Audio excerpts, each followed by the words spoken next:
yes, what is happening, guys? Jesus Christ, it's early. It's probably about 6:45 in the morning, and I woke up a little bit late because I'm not used to getting up at this time. I've ever seen this time for a long time, so I'm in a bit of a rush and I haven't even got the GoPro, so it's just going to be on my phone today, guys, unfortunately. I'm now on the way to the unit to pick up the Civic, and then from there I think I'm going to meet one of the boys who are getting tuned as well, and then we're going to go down to Panda Performance today, and that's the dyno we're going to be using. Jesse's coming up to tune all the cars. I think there's going to be 4 of us, and hopefully today's a good day and we all make some stink. I'll tell you one thing though, you best stay and watch this video, because there is one Honda Civic EG, right, and the turbo he's got on it, I think, is rated for 1200. He's got a sleeve block, he's running methanol, he's got 2100 jet injectors. It should be making some serious stink today, so that's what we're hoping to absolutely annihilate the dyno. That should be the big power one.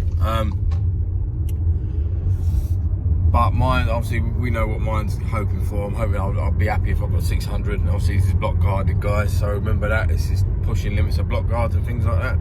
But if I trust anyone to do it, I trust Jesse, so we'll see. Yeah, so I'm now picking the car up anyway to go down there, and I'm going to drive it down there. Car's all insured, everything. So, yeah, wish me luck. It's going to be a fun day. And obviously, it's really early, and I apologise for the darkness in the video. I said I'm in the one of the dailies to go down there, so I'll pick this up when I'm back in the Civic, or when I'm at the unit, one or the other. Alright guys, so stopped at the unit quickly to get some tools and obviously to get the car, and now we're basically gonna start it up and get her ready. So yes, tool bag in case anything. Other than that, let's go. All right guys, so made it to the dyno. Been here about half an hour now. Jesse's here.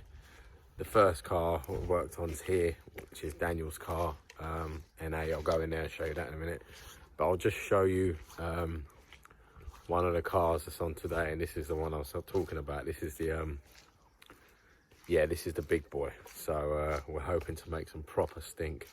This place, Panda Performance, I'll share their link and everything. They're in the middle of nowhere, hidden, but good guy, brilliant, and yeah, it's a really good place, to be fair. Nice and hidden, that nice dyno in there. And yeah, so anyone who's watching this video, make sure you give them a follow and give them a message if you need anything. Now guys, this is the beast under here. I don't want to get his number plate in, but yeah, that's the turbo you can be seeing. And obviously the intercooler is about 20 inches. No, it's not. I think it's a 4-inch core. But yeah, that's what we're looking at here. 4-inch from the turbo, 66mm gate, fully sleeved block. This is the shebang. This is going to make some stink today. So yeah, we're hoping to make some serious figures. All about traction, really. If the traction holds up, we're going to be good. If not, it'll be cut short. But nice EG. And also you got my beast there. Got another Honda there. You got Jesse's bad boy daily there. So yeah, this is the one I'm excited for today. There's another DC2 turbo coming as well for tune. They've just gone now to pick it up, as it's on a flatbed. But yeah, it's going to be good. Gonna be good. My bad boy that drove all the way here. Yes. Oh, as I said, we're at Panda Performance, so we got Mr. Perm, the man himself, about to do what he does best. This is Daniel's, obviously, EP3. Been waiting to get tuned for ages. Done numerous work on this. We call this the curse. He's over there waiting for the curse. And hopefully we make some stink today. But I said at the end of the video, I'm going to put a link for Panda Performance and that, and give their Instagram and their Facebook a follow. And let's get this show on the road.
Right, just strapping this old girl down now. She was going to be last on, but obviously the other cars ain't ready yet. So we're going to strap this on now. We had a few little problems with the timing, being slightly out, and the boost, brand new boost solenoid I used was absolutely dead. So lucky enough he had a spare one we can use for the time.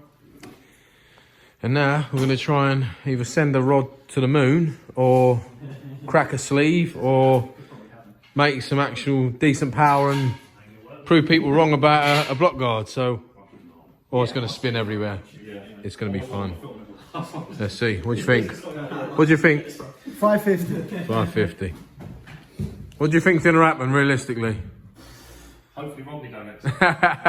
What power are we going for? 6. Moon. Let's go. Let's go.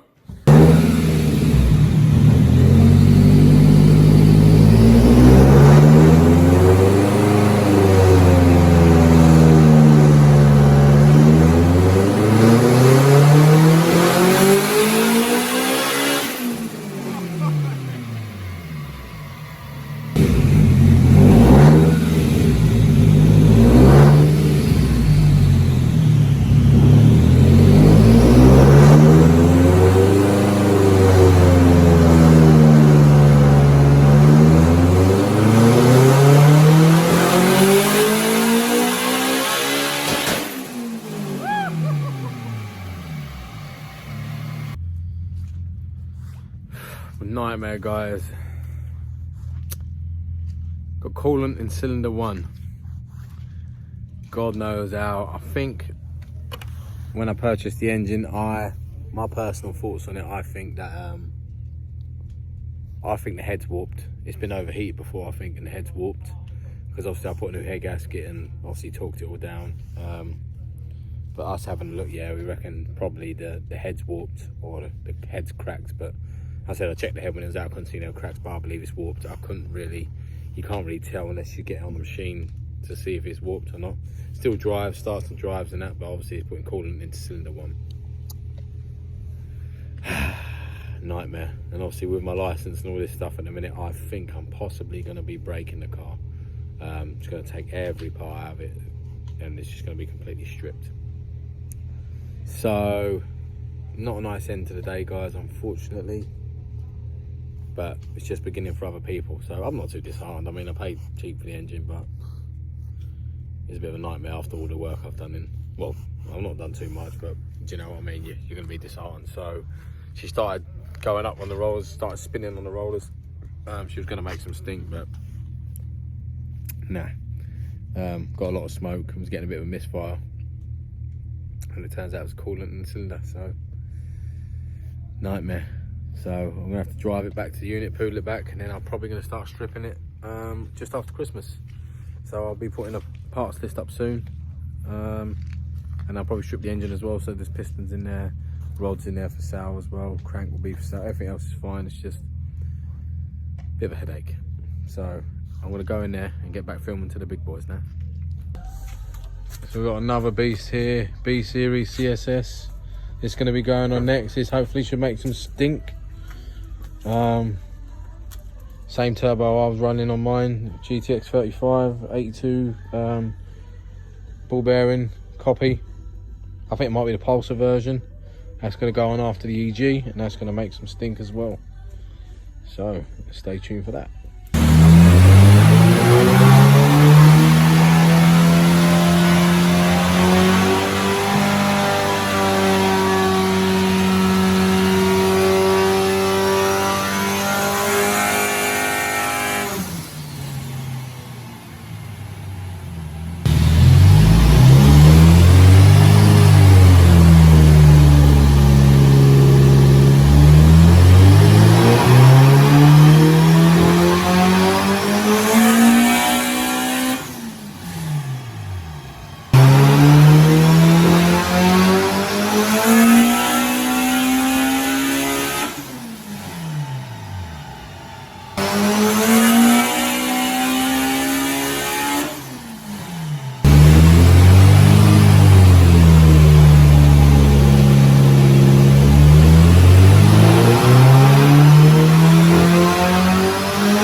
Well guys, after a tiring, long day,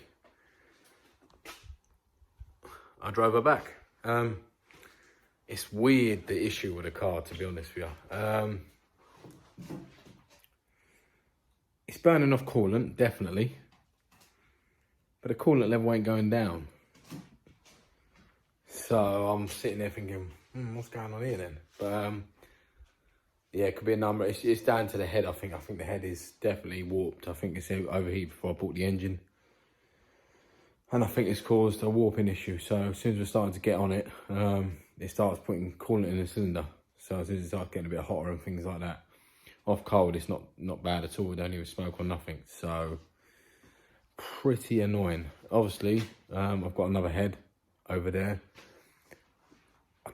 I don't know if I'm going to fix it or not. I'm in two minds at the minute whether to fix it and let it go or just break it and yeah, be done with it, annoyingly. So I'm not sure, but I'm going to like finish off this video tomorrow for you because I've just got back. I've been, look, you see my eyes all red. I've been in the dyno all day. My head is pounding. Like 12-hour day. So, but I'm back safe. Car drove back fine. On boost though, I thought let me give it on boost on near when I was near in case it, so if it did break down, I'm near thing. She goes mad, and then that's what I mean. The problem can't be that bad because it's not overheating either. It's not really pressurizing either, which is very weird.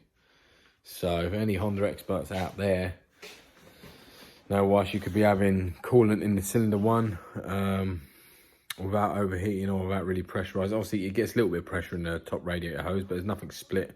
I mean, and we've just done two, well, I think we've done about five or six hard pulls on the dyno, and if that was that bad, that would have split the hose or spat coolant everywhere and overheated, but it didn't. It never sort of got really hot. It got the highest score was about 97 on the thing. So I don't know. If any of you guys know what it could be, let me know. Obviously I'm going to take it apart and have a look, but I don't know whether I'm going to repair it or not. I'm going to finish this video off tomorrow in a day and tell you what figures each of them cars got. But the dyno is a harsh dyno, remember that guys, and it's spun. So I'll take this up tomorrow. Right guys, today is the next day. I've had a night to sort of, well, it's later in the afternoon today. I've had sort of a night and a day to think about what's happened and a recap on what I'm going to do. I've ordered a head gasket. I'm going to fix the car and then probably go and make some stink on it before it either goes or whatever happens. So I'm not going to break it just yet. So all the people who messaged me for parts already, sorry. Yeah, right. Let's get down to figures anyway. That dyno yesterday, big up Panda Performance for letting us use it. Make sure you go and give their page a follow. I'm going to put their link in the description. And obviously, if you don't know Jesse Halford and you're Honda head, what are you doing? Everyone knows Jesse Halford. Jake Hal, make sure you give him a follow as well. Any tuning needs, he's your man. Right, get that off my chest. So the dyno yesterday, he did tell me before I went there, he said it's not like the best dyno. Obviously, because it can't hold too much torque. And also, he said it's a heartbreaker. He said, so obviously, the figures ain't probably going to be what you think. I said, to be honest, mate, I said, it's just more for the tuning side of things, to get a good map on the cars and see where we're at, really. So, we struggled with traction on the dyno. Bad. My car obviously went on, as you see, and we had them issues in mine. It started spinning at 280 foot-pounds of torque, which ain't good, great. And obviously we didn't even get into nothing on my car. Like I was about 300. Mine finished the day on about 300 foot-pounds of torque and about, I think it's like 338 brake on that dyno. But yet when I drove it home, that ain't 338 brake. That's fast. That's 400 plus. I can guarantee you that. Now, that EG, the green one with all that big sleeved engine, that massive lorry turbo. Obviously, that started spinning at 300 foot-pounds as well. So we couldn't really get no more than 300 foot-pounds down on the dyno. But that finished the day at about, I think it was about 448 or 450 on that dyno, 300 foot-pounds or whatever. And that was just, the readings are wrong. That was at 1.4 bar of boost, I believe. So 1.4 bar of boost on that turbo, you know that the figures ain't exact correct. And obviously, we couldn't get accurate reading properly because it's spinning on dyno also. So that's what that's finished on. Personally, I reckon that's way over 5, personally. And obviously the foot-pounds is probably a lot more than that. It's a proper sleeved engine. It's got cams, it's got a built head, it's got everything. The only thing it hasn't got is, I think, is a ported oil pump or something. I don't know. And then DC2, very good built guy. Done a lot of, like, he done the manifold himself. Very good work on it. Quality car. Very smooth running when he got on there. Lovely machine, honestly. Really clean car. Well looked after. Hats off to him. And he was running I think the same sort of turbo as mine, like sort of that GTX 3582 ball bearing, like Chinese copy, might have been Pulsar or something like that. And that was, I think, at 1.2 bar, that was making 420 or something on that dyno. And around, I said 300 foot-pounds, it started spinning again. 305, I think he got to. And he started spinning. So I believe, and that was at 1.2 bar boost, so I believe that was a lot more horsepower as well. So that dyno's reading very low. But nevertheless, I said it weren't to go and make figures, it was just to get the tune. The EP3 you see at the start, the NA one, my mate Daniel's obviously you see on the channel, I think it might have been on the channel before, done a lot of work on that. to get an NA. That made 232 on there, I believe, or something like that, which obviously on that hard reading dyno is good. So yeah, I think he was happy with that. He said the drivability was amazing. Jesse done that in no time at all. Banged that out, he went, yep, all done. So that was the day, really. Not figures like, oh, all these figures like everyone looks for on a dyno, but at the end of the day, Jesse done the tune, and the tune was bang on, which is the main thing. So, and obviously with my car was disappointing. But, you know, I'm not being funny. Even Jesse said it to me now. He said, every engine you've ever built will come to me. He said, you've never had a problem with your engines, ever. He said, your engines are quality. He said, obviously, you've had a problem with other things like oil feed split. He said, some things ain't been done great or whatever. He said, but your engines are always bang on. He said, and you've bought someone else's engine and you've got problems. He said, so just take a lesson to be learnt from that. I said, I will, mate. Don't you worry. So if I ever do the engine again, I'm just going to make sure I always build them myself, because I know I can build engines to a good level. So, but yeah. So I've decided I'm going to whack a new head on it. The spin skimmed, I've got a spare one there, so it's not going to take me no time at all really. I'm going to change the springs and retainers over to that head. Cams, we're going to get it back up and running. I'm just going to check the surface of the block as well to make sure everything's okay. A couple of people said to me yesterday, oh, you sure when you put the block guard in you didn't damage these? But I didn't touch the sleeves at all. Obviously when you're putting a block guard in, you're building the engines, you know, you've got to be very, very careful of them, the sleeves, and obviously the surface. You can't be, oh, I accidentally whacked it. You've got to be very, very, very careful. So I know that side of things. I didn't touch the sleeves, and it wedged in there, but it wasn't, no, that's not caused a problem anyway. I'm 99.9 million% sure. It's a warped head, I believe, from when I purchased the engine, sorry. I believe that someone had let that overheat before, and obviously the head wasn't sitting flush. And when I changed head gasket, due to my area being terrible for machine shops, you try to get head skimmed, it takes weeks and weeks around here. Whereas you go in America, you take it, pick up 2 hours later. Around here is terrible, and I mean terrible. So I thought, you know what, I'm just going to trust it, because obviously I fixed the oil issue with the stem seals. I changed them and it stopped it oiling. I thought I'd completely fixed it, but obviously that wasn't the only problem. The head was probably warped on around cylinder 1. So yeah, pretty annoying. That's where obviously the engine had the problem before I took the head off as well. So that tells me obviously it's nothing I've done. It was a problem originally to do with the mating of the surfaces, I believe. So never mind though. But yeah, I said on the way back when I drove her home, she was not going slow. She was going absolutely like stink. So I was happy with how fast she was going on the way home. And it was just such a weird issue, I said, because I didn't lose no coolant at the radiator. I drove it there and drove it back. Like, it stopped misfiring when we changed a few settings on the ECU, because there's a coil and plug setting that Jesse used to put on. But with this Honda Rules kit, you don't need to switch that on. You just leave it as standard. And when he took the setting off, just to put it standard, like as if it's going to be running a dizzy, it stopped any misfire. So it's just so weird. I don't know, really weird issue. I need to have a proper look at the car and address it. So, but anyway, enough rambling. That was just a roundup of the day and what's going to happen. I've got something coming in after, like the first week after Christmas as well. So I hope you guys have enjoyed this build so far, and obviously the dyno day. I apologise, it's not the outcome we wanted, or some of the haters probably think, yeah, but that's fine. I like that. Haters, as a DMO says, haters make you turn them L's into W's, and I agree with him. So, and obviously haters pay the bills. But anyway, guys, I said thanks for watching the video. Like, subscribe and share, and listen, make sure you follow Panda Performance, and if you haven't followed Jesse already, follow Jesse Alford. See you soon, guys. Cheers.